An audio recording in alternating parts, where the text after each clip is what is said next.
that we should hold Meli. Well, this is the end of the presentation, and we are ready to answer any questions that you may have. Thank you very much. Thank you very much. Question, please. Yes, first question is related to valuation. How do you determine the cost of equity? Excuse me, How sorry. did you determine the cost of equity? Well, the target, as I mentioned first, is the cost, the structure, the capital structure in this industry is debt-free. So it's a target, I would say. So in the WACC, the term of debt, it's Zero. that's the first thing. The second thing is that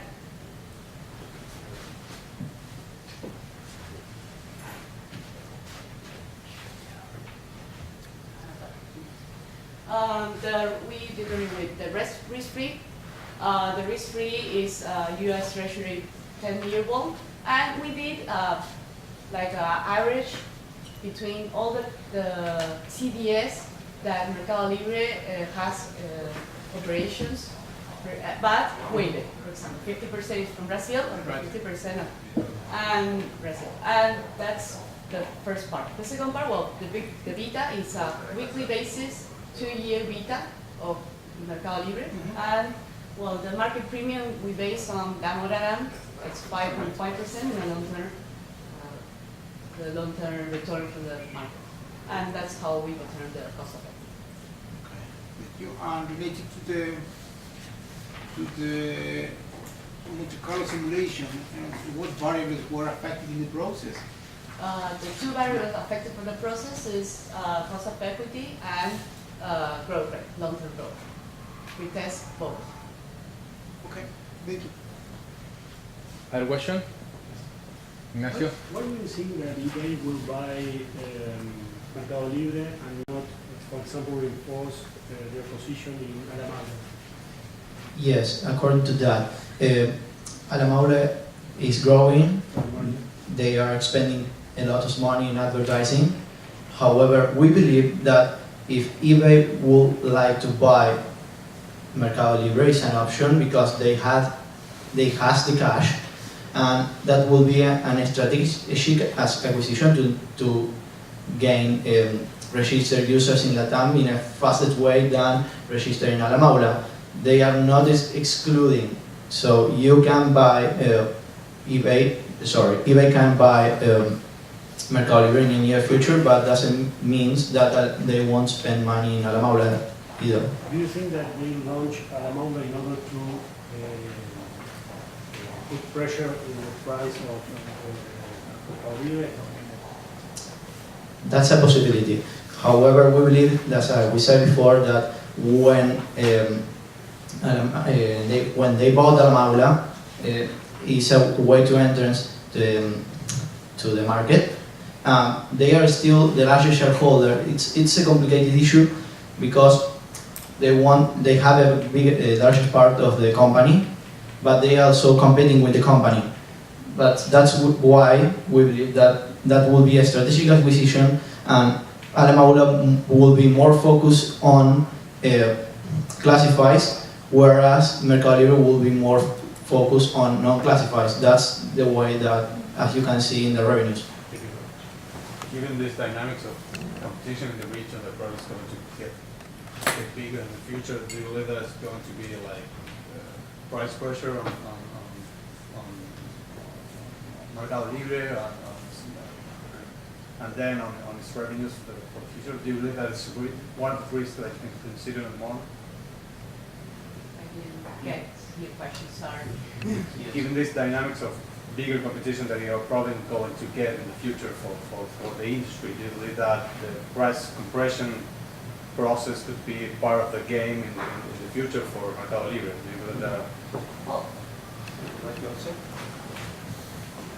of course, it's going to be price pressure, but as you can see, there are two different markets. Latin America is a very local thing, especially Brazil, where Mercado Libre has main revenues are from Brazil, and Brazil is very localist. They have Buscapé and Lojas Americanas, and they're very localist. So I think for eBay, it's not that easy to establish here. So, for example, we can say, okay, I don't use Aramal anymore, I will to myself eBay Latam. I think it's not that easy. And Latin America is a different model of business, different ways to do business. And so if their largest shareholder is outside, like they can consider. In relationship to that, in relationship to that, how the companies and the people who trade in this market or buy or sell things, what do they keep in mind at the time of selecting one thing or the other? Is it the price that charge in Mercado Libre or any other, or it is not more a matter of price, it's much more local issues? We believe that more of the penetration that it has the platform, no?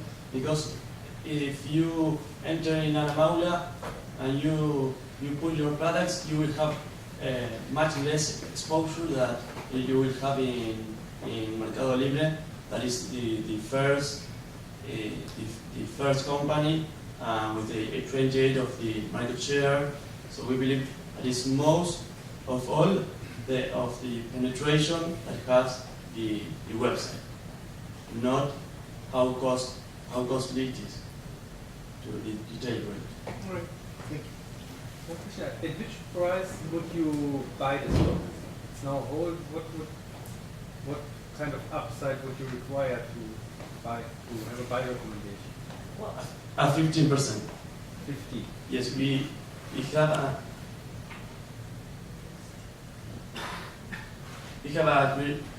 criteria where if you pass 15%, we set a value, and if it is less than 0, it's a sell. More questions? You mentioned something interesting, that you said that the company has a scalable cost structure. How is the strategy of the company in terms of growth in the region, and which investments would apply for the company in terms of getting their structure bigger in the sense that they could penetrate more in the rest of Latin America or in countries where they are not already there? Well, we think that the management is focused on improving the user experience, so they are working towards improving the core business of Mercado Libre. So the management, I think that will try to expand their product development instead of product diversification. So in order to penetrate the market of Latin, that is it's pretty virgin because there are small players and the market is still big to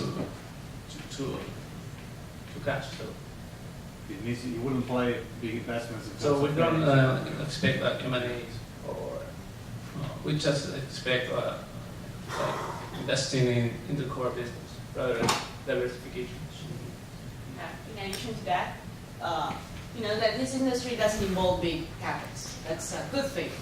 The bad thing is you have to be fast to get M&A targets. And in this industry, in this country, like Latam, they already bought everything. They bought the Remate and all the biggest. And I don't think that they're going to buy all the Pucape or Lojas Americanas. That's their competitor, and they're clear on that. But I think the biggest investment that they recognize that is that the R&D. They recognize, they're deeply concerned that they don't have enough engineers to develop the market. 1 minute. And I can add that investing in, for example, shipping service and improving the payment solutions are all things that will demand a lot of investment, and that is the focus that we think that has the company for the future years. I would like to add that they are trying to connect their platform and their business model with social networking to improve the reaching to potential buyers and sellers, and and also they are trying to improve the reaching with mobile, which is a cheaper way to connecting to internet for the users, and that will be raise the internet penetration in the near future. So those two things, social networking and mobile, will be the next step for Mercado Libre. Okay, time is over. Thank you very much.